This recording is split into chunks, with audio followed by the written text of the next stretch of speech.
Merci beaucoup. Depuis Bordeaux, où je me trouve depuis quelques jours, je souhaiterais adresser mes chaleureux remerciements pour la communauté sénégalaise ici, pour leur accueil, pour leur sens de l'hospitalité et pour les nombreuses marques de générosité et de sympathie dont j'ai été l'objet. J'ai été très touché par la qualité de leur accueil et je voudrais aussi euh, leur adresser mes vifs remerciements, mes chaleureuses salutations.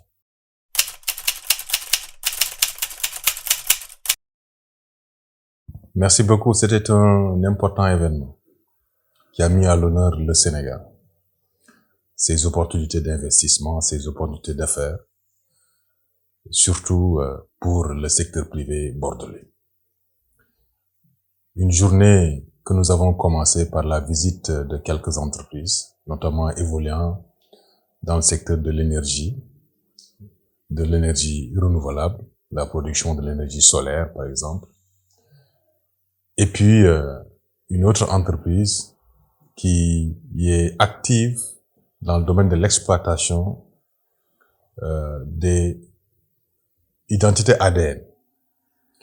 Toutes ces entreprises veulent s'implanter au Sénégal et développer des affaires. Ils ont, dans un passé récent, eu des contacts très prometteurs au Sénégal, contacts qu'ils souhaiteraient donc développer et faire évoluer sous forme d'investissement. Nous avons été très touchés par leur intérêt pour le Sénégal, qui montre que le Sénégal attire, le Sénégal présente des opportunités et a des atouts qui sont connus au-delà de nos frontières, qui sont connus et perçus ici. C'est donc l'un des messages forts que j'étais venu porter, l'un des messages forts que j'ai porté devant la trentaine d'entreprises qui avaient participé à l'invitation du CBSOA et de la Chambre de commerce d'industrie de Bordeaux dans la soirée où j'ai eu à décliner la vision Sénégal 2050, nos atouts, nos secteurs porteurs et les différentes facilités et incitations, notamment d'ordre fiscal et douanier, qui sont offertes au secteur privé international. Nous avons, au sortir de cette réunion, ressenti une légitime fierté parce que le sentiment que nous avions dans la matinée, après avoir visité les quelques entreprises bordelaises, ce sentiment-là a été renforcé au sortir de la rencontre avec la trentaine d'entreprises. Et donc, nous avons bon espoir que de ce contact-là naîtront d'autres investissements venant de Bordeaux et du secteur privé français de manière générale.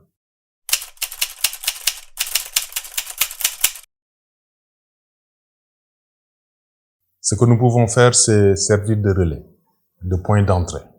C'est ce qu'on a dit lors de la présentation des opportunités d'investissement au Sénégal. Que l'ambassade sert de facilitateur. Parce que il est certes facile, à travers les agences gouvernementales comme l'APIX, de pouvoir disposer des informations utiles à un investisseur étranger.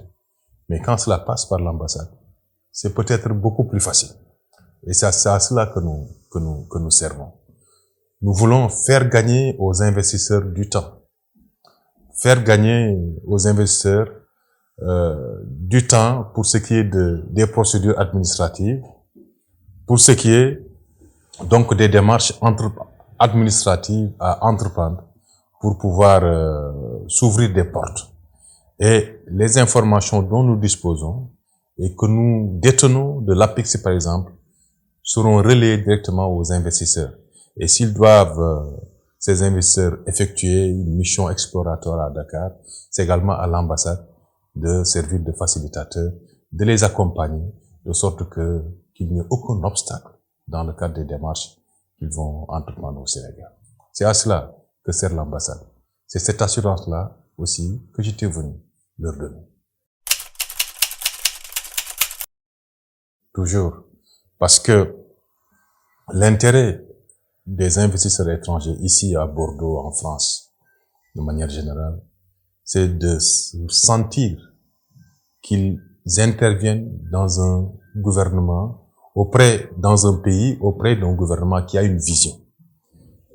Et cela est très apprécié. La vision de Sénégal 2050 est une vision ambitieuse, comme vous le savez, qui s'étale sur 25 ans, avec 5 plans quinquennaux, avec une vision claire qui s'appuie sur l'indégénoisation de notre économie. Le gouvernement a affirmé sa vision de compter sur des ressources locales pour développer le pays. Le gouvernement a mis l'accent sur son ambition de transformer nos ressources sur place, de développer le contenu local, d'appeler le secteur privé, mais en partenariat gagnant-gagnant avec le secteur privé national.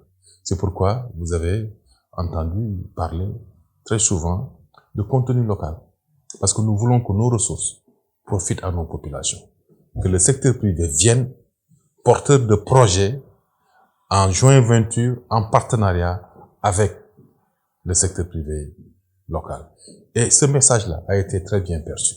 Ça montre que quand le secteur privé national vient en co-sharing avec le secteur privé international, ça montre que pour ce qui est des investissements, il y a un engagement fort, il y a un soutien des autorités, des hautes autorités. Et un tel investissement ne peut porter que des fruits bénéfiques, tant pour l'investisseur étranger que pour le secteur privé local.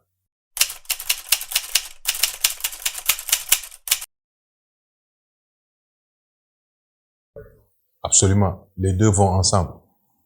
Si les investisseurs étrangers veulent investir dans des secteurs où les compétences locales sont en manque, naturellement, ils seront obligés d'investir dans la formation sur place. Même si notre code du travail n'écarte pas la possibilité pour les entreprises étrangères de venir avec des compétences étrangères. Rien ne s'y oppose. Il n'y a pas de discrimination à ce sujet. Mais le fait de sentir que le gouvernement met l'accent sur le contenu local, le transfert de technologie et le transfert de compétences, incite tout investisseur étranger à venir faire une offre qui tient compte du transfert de compétences. Et ça ne peut profiter qu'au pays.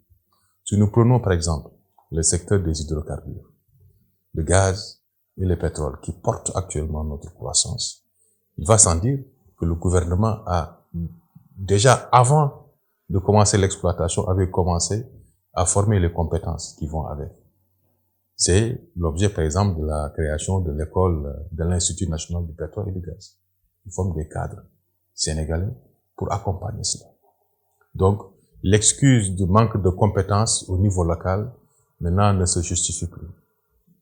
Il y a d'autres projets en lien avec l'exploitation de nos ressources que j'ai exposés aux investisseurs. Par exemple, la construction d'un gazoduc de 400 km pour transporter le GNL, le gaz naturel liquéfié, du centre de production qui se trouve à 120 km au large de Saint-Louis, au niveau de nos centrales où l'électricité est produite, à Tobène par exemple, ou bien au Cap des Biches, à Rufisque, ainsi de suite. Pour connecter l'ensemble de ces réseaux et faire de sorte que nous passions du fuel lourd au GNL, il va falloir construire un réseau gazier de 400 km. Ça, c'est un projet national porté par le Sénégal, qui naturellement demande des compétences qui peuvent exister tant au Sénégal qu'à l'étranger. Mais le dispositif d'incitation est déjà en place et ils ont bien perçu le message. C'est un message ambitieux, c'est un message fort. Sans l'implication de l'État au plus haut niveau.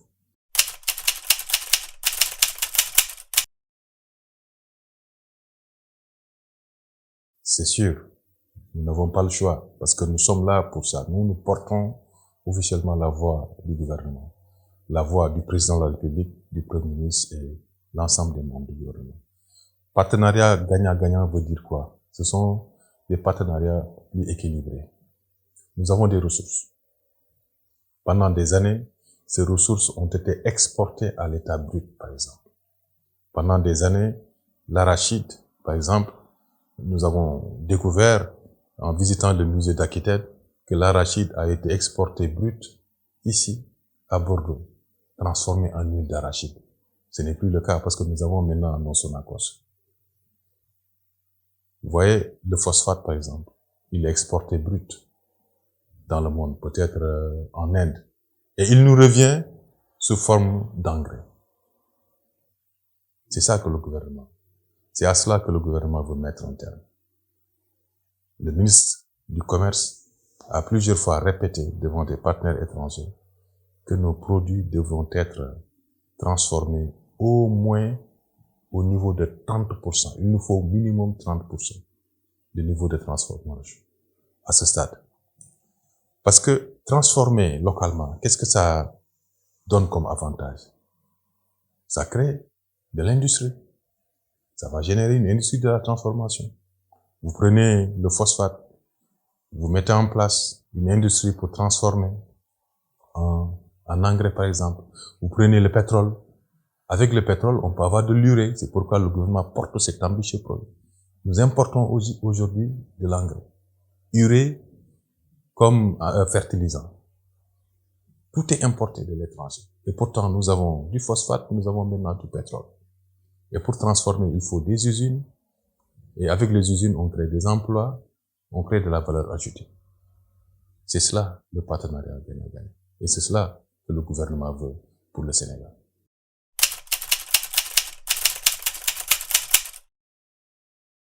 La rencontre, les rendez-vous avec les Afriques ont été un événement important auquel moi-même j'ai pris part avec beaucoup de plaisir. J'ai trouvé le concept très inspirant, à la limite original, mettant autour d'une même table des officiels gouvernementaux, parce qu'il y avait des représentants du Quai d'Orsay, du ministère français de l'Europe et des Affaires étrangères. Il y avait des élus locaux, des collectivités territoriales, comme la région Nouvelle-Aquitaine, la région Gironde.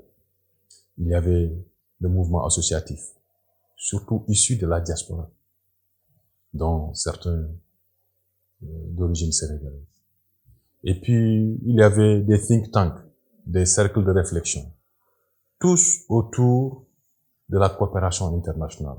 Comment mettre en synergie toutes ces entités-là pour aboutir au même résultat. Développer des mécanismes de coopération internationale, de solidarité, au bénéfice des populations qui vivent dans la région Nouvelle-Aquitaine.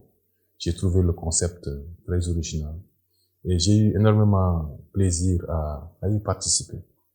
Et dans ma déclaration, j'ai mis l'accent sur ce que le Sénégal fait à ce sujet, sur les priorités de la diplomatie sénégalaise dans le domaine de la coopération décentralisée, par exemple. Et ça a été très bien apprécié et nous espérons avoir l'occasion de revenir aussi dans les prochaines années, partager avec les participants les différentes initiatives que la diplomatie sénégalaise ne manqueront pas de prendre dans ce domaine.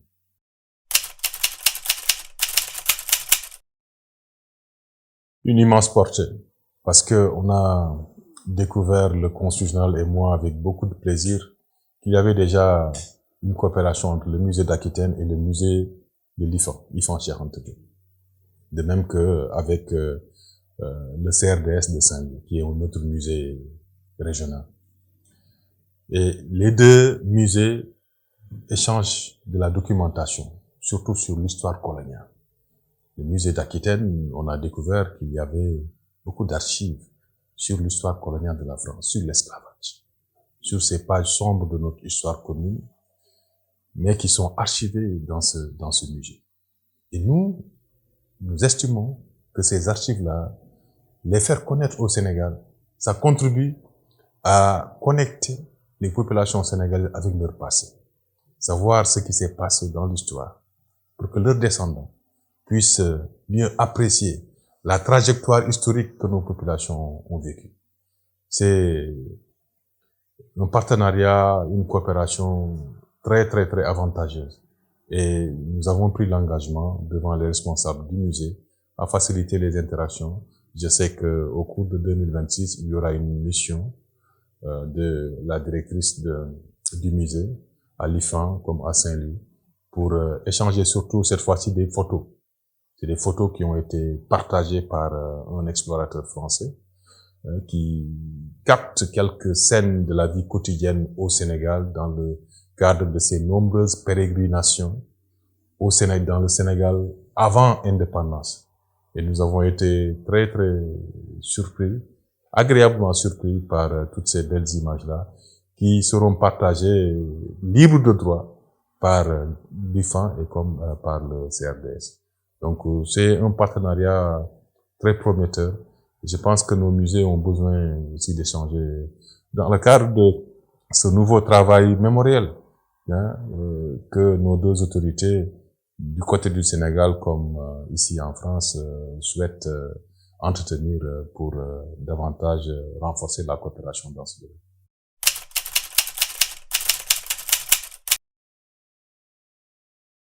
Ça peut y contribuer pour ce qui est peut-être de l'esclavage, de l'histoire de la colonisation, mais là où peut-être le président de la République du Sénégal, son Excellence Bassirou Diomaye Faye, avait fait appel à une coopération renforcée, accrue dans le domaine de l'accès aux archives.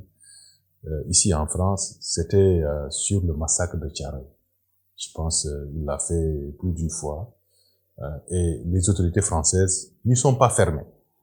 Je pense ils attendent qu'une requête formelle soit adressée à la France pour qu'ils examinent cela et puis voir dans quelle mesure les archives qui sont classifiées et qui sont en lien avec le massacre de Thiaroye puissent être accessibles aux chercheurs sénégalais.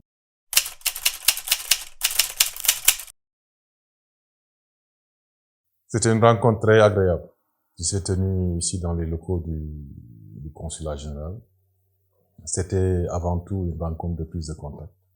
Parce que, comme vous le savez, c'est mon premier séjour ici à Bordeaux. J'ai partagé avec eux la nouvelle vision du gouvernement en matière de politique en direction de la diaspora. Le Sénégal, le gouvernement souhaite faire de la diaspora un levier de développement économique et social.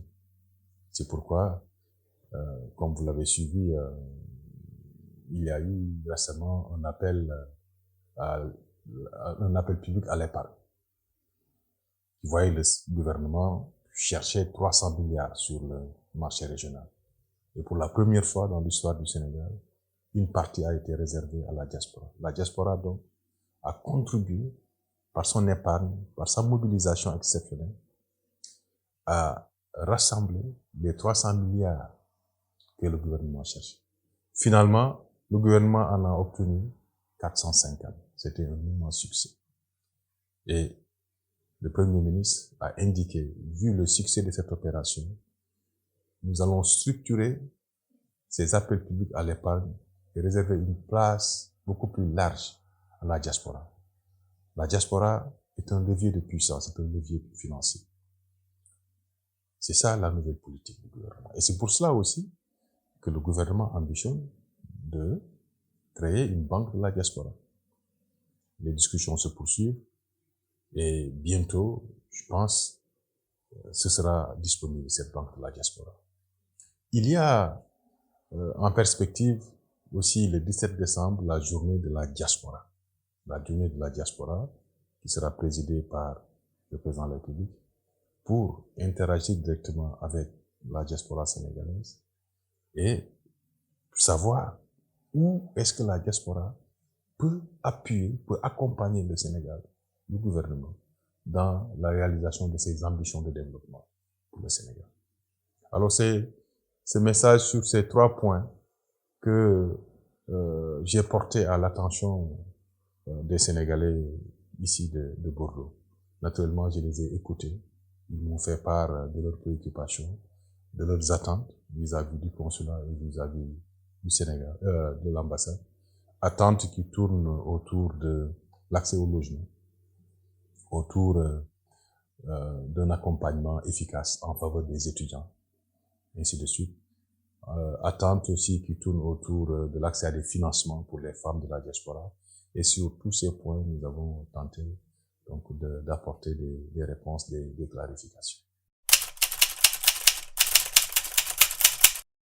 Oui, moi je quitte Bordeaux très satisfait de mon séjour. Parce que c'est ma première sortie en dehors de Paris.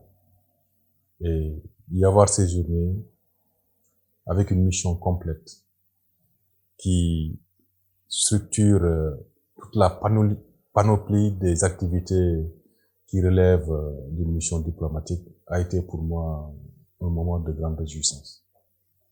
J'ai rencontré le préfet, le maire, qui m'ont tous dit leur satisfaction vis-à-vis de la communauté sénégalaise. Les entendre témoigner sur les Sénégalais qui vivent ici a été vraiment un moment de grande fierté pour nous. Et je leur ai dit ça, que c'est maintenant un défi pour nous de maintenir ce niveau d'appréciation positive des autorités de la ville de Bordeaux et de la région Nouvelle-Aquitaine. Et qu'en réalité, c'est vous qui êtes les véritables ambassadeurs du Sénégal. Je compte sur chacun d'entre vous pour maintenir ce niveau d'appréciation-là. Restez mobilisés, restez collés aux populations qui vous accueillent. Partagez avec eux leurs moments de joie comme des périodes de difficulté et de douleur. C'est ainsi que vous ferez corps avec les populations bordelaises qui vous accueillent. C'est ainsi que vous allez conforter votre place ici à Bordeaux et que vous allez faire honneur à l'exemplarité des relations entre la France et le Sénégal. Merci.